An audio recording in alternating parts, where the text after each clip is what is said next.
kasihi dimanapun Anda berada. Anda kembali bersama kami pada acara Telaga Tegur Sapa Gembala Keluarga. Saya Gunawan Santoso dari Lembaga Bina Keluarga Kristen bersama Ibu Esther Cahya dan juga Bapak Heman Elia, dan beliau adalah seorang magister psikologi, akan menemani Anda berbincang-bincang pada acara Telaga kali ini. Perlu Anda sekalian ketahui bahwa Ibu Esther Cahya maupun Bapak Heman Elia adalah dosen di Seminari Alkitab Asia Tenggara, Malang.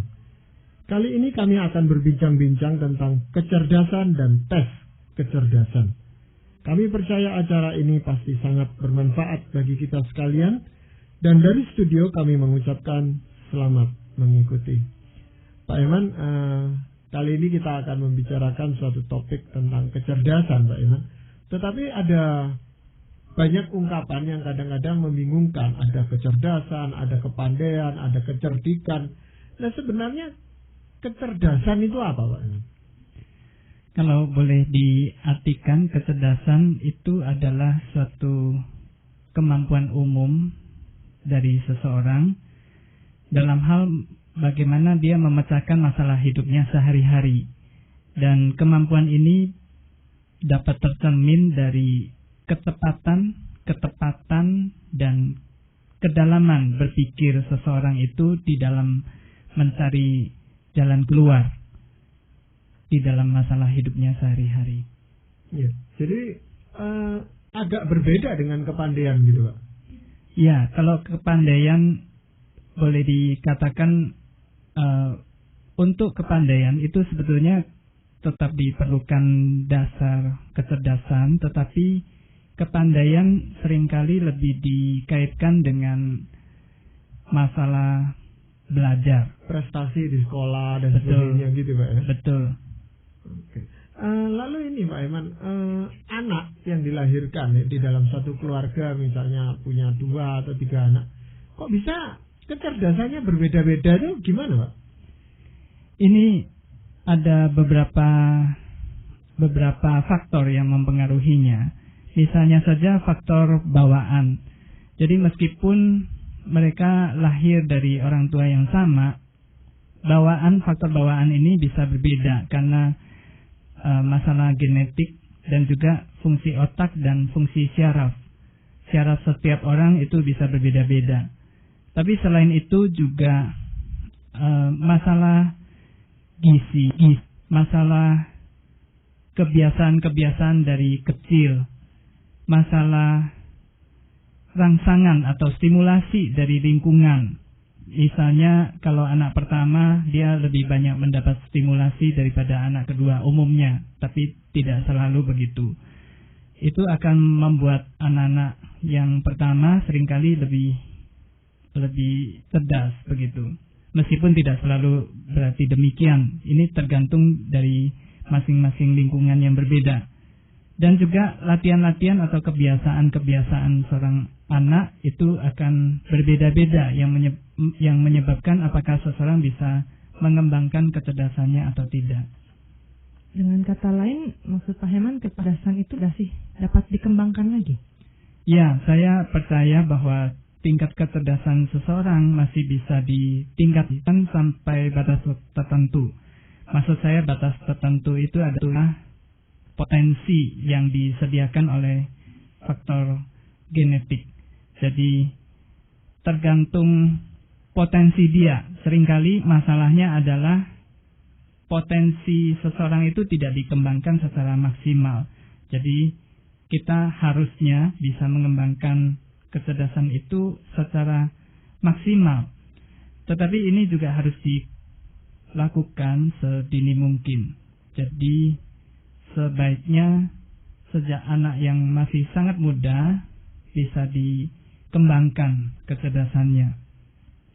Masyarakat umum kan kadang-kadang menilai seseorang cerdas atau enggak ini kalau saya lihat masih banyak pada misalnya dia matematikanya jago gitu ya, atau memorinya baik sehingga orang lebih mudah mengatakan wah anak ini cerdas. Sebenarnya apakah memang kecerdasan ini hanya dalam bidang-bidang tertentu saja, Pak Heman? Sebetulnya kalau secara konsep itu kecerdasan tidak hanya menyangkut hal-hal belajar di sekolah atau hal-hal yang diajarkan di sekolah. Kecerdasan yang diajarkan di sekolah dan sebagainya itu lebih bersifat akademis, lebih bersifat intelektual. Tapi sebetulnya jenis kecerdasan ini banyak. Jadi misalnya kita sekarang mengenal kecerdasan emosi, kecerdasan sosial, di mana seseorang bisa berelasi dengan baik dengan orang lain, kecerdasan kreativitas, kecerdasan spiritual, bahkan kecerdasan di bidang seni dan sebagainya.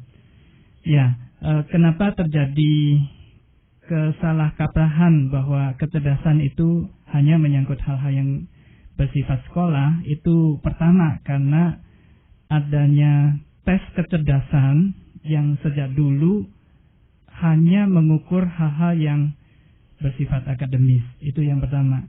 Dan yang kedua, karena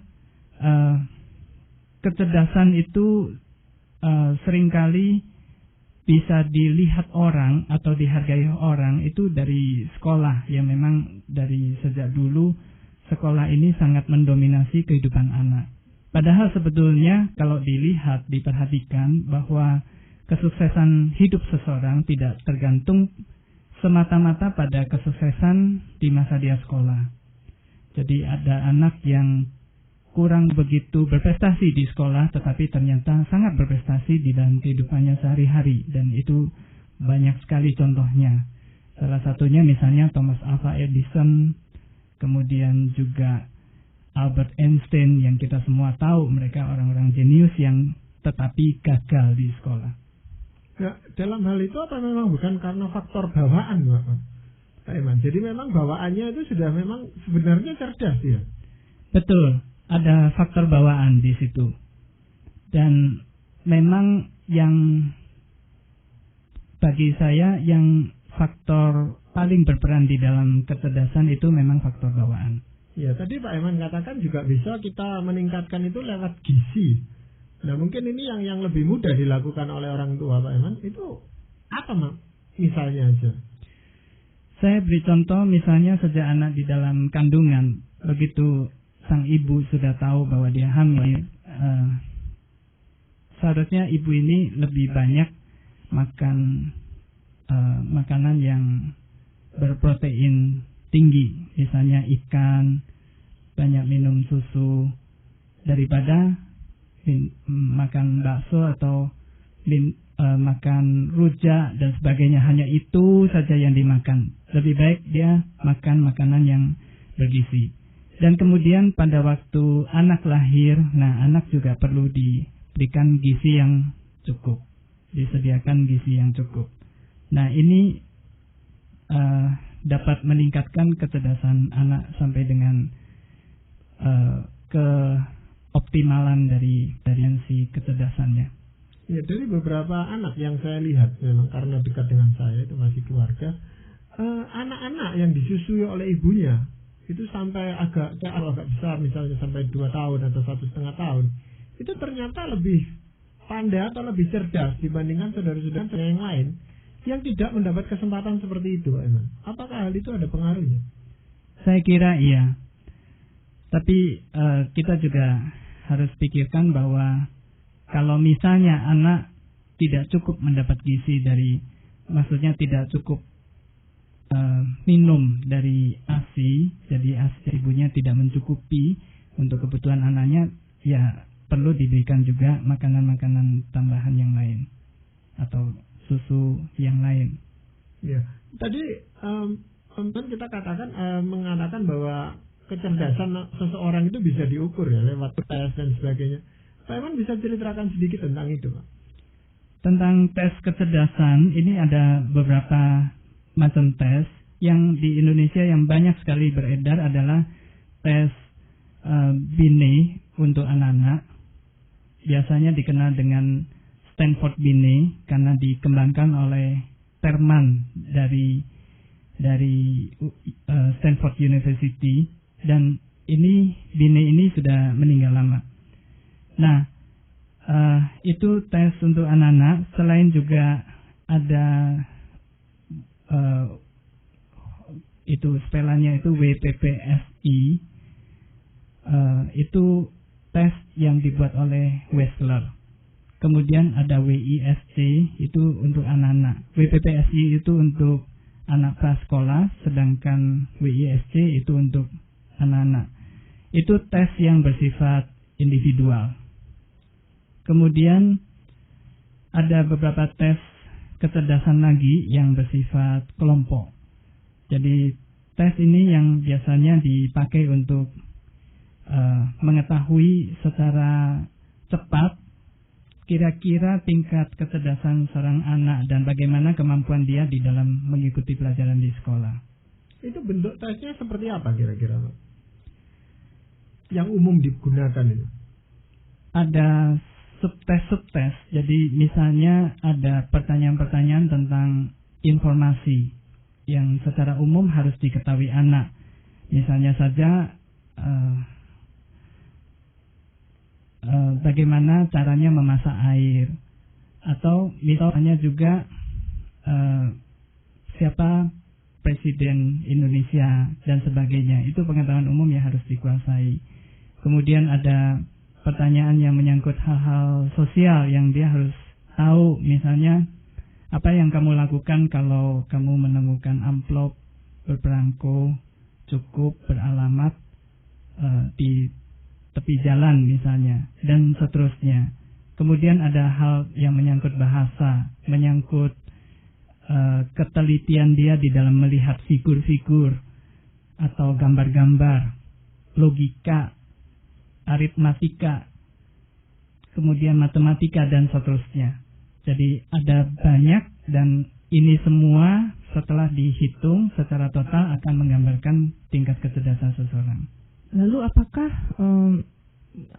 katakanlah angka hasil tes itu bisa dipercaya gitu, Pak Herman? Dalam arti sejauh mana hal ini bisa mengukur kecerdasan yang tadi kata Pak Herman sesungguhnya luas sekali gitu ya?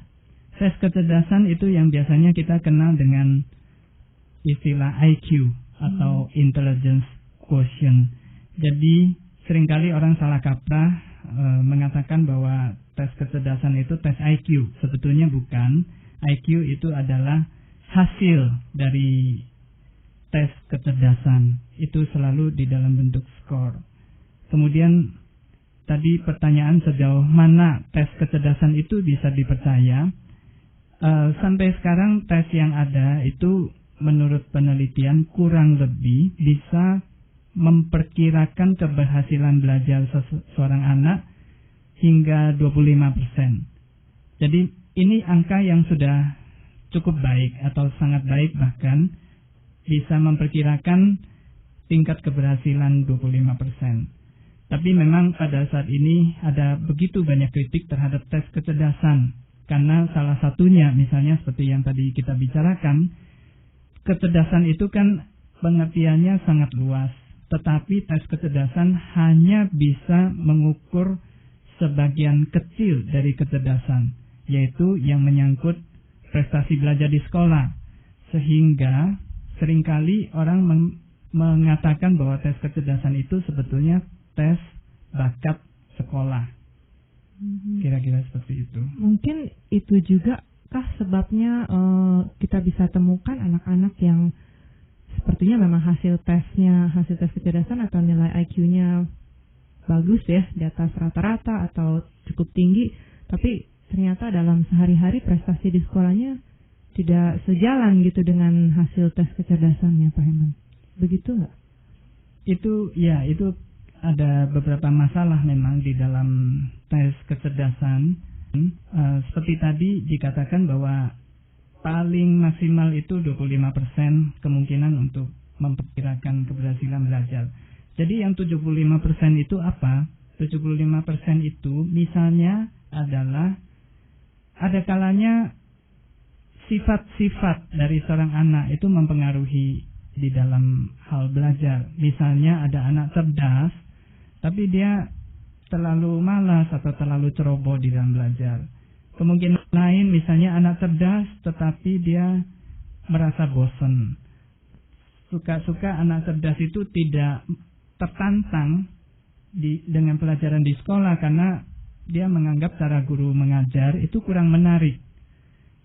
Kemudian juga misalnya sifat-sifat anak yang lemah di dalam mendisiplin diri, di dalam hal konsentrasi, di dalam hal mengorganisir diri sendiri, dan itu menyebabkan prestasinya tidak yang seperti yang dicerminkan di dalam tes kecerdasan. Kemudian juga masalah-masalah di dalam keluarga yang menghambat konsentrasi dia belajar. Misalnya ada anak yang hidup di dalam keluarga yang tidak harmonis, sehingga dia selalu berpikir atau dia stres memikirkan keadaan keluarganya. Kemudian jangan lupa juga sebetulnya orang tua mempunyai peran di dalam prestasi belajar anak. Seringkali orang tua yang kurang peduli atau kurang memahami bagaimana seharusnya mendisiplin dan mengajar anak di rumah, itu akan menyebabkan anak akhirnya prestasi belajarnya menurun atau rendah. Jadi memang hal ini yang rasanya perlu dipahami lebih baik ya, karena kan saya amati juga memang cukup banyak orang tua yang rasanya sudah bangga dengan anak-anak yang katakanlah dianggap cerdas, lalu ya sudah gitu, sepertinya sudah punya modal tetapi tidak dikembangkan seperti yang Pak Heman katakan tadi ya, sehingga akhirnya ya potensi sudah ada tetapi hasil tidak sejalan dengan hal itu ya. Betul itu, Esther. Nah itu sebaiknya anak yang mau masuk sekolah kelas berapa itu dilakukan tes kecerdasan ini? Kalau bagi saya itu tes kecerdasan sebetulnya tidak terlalu perlu dilakukan, kecuali kalau ada masalah. Misalnya anak kok tampaknya kurang bisa menangkap suatu pelajaran dan kita ingin tahu lebih jelas ini penyebabnya apa. Apakah karena suasana di rumah atau adanya kelainan syaraf atau masalah-masalah yang lain yang misalnya dia menderita stres di sekolah dan sebagainya. Kalau memang ada masalah dan kita ingin tahu, saya pikir baru di sana perlu diberikan tes inteligensi. Atau kalau kita curiga anak ini kok bergaulnya waktu dia bicara dia tidak bisa menangkap pembicaraan orang lain dan sebagainya. Nah di sana barulah kita berikan tes inteligensi. Tapi ada beberapa sekolah itu yang melakukannya secara massal gitu Pak. Jadi mau tidak mau anak ini pasti ikut. Ya, saya kira itu tidak perlu dan itu agak berlebihan. Masalahnya begini, kalau misalnya seorang anak dites dan ternyata tingkat kecerdasan katakan IQ-nya itu ketahuan 90 gitu. Nah, itu kadang-kadang yang belum pasti benar itu merupakan label bagi anak tersebut. Sehingga anak itu menjadi malas belajar karena dia pikir saya pasti tidak mampu. Nah, itu yang ingin kita hindarkan. Efek-efek samping seperti itu.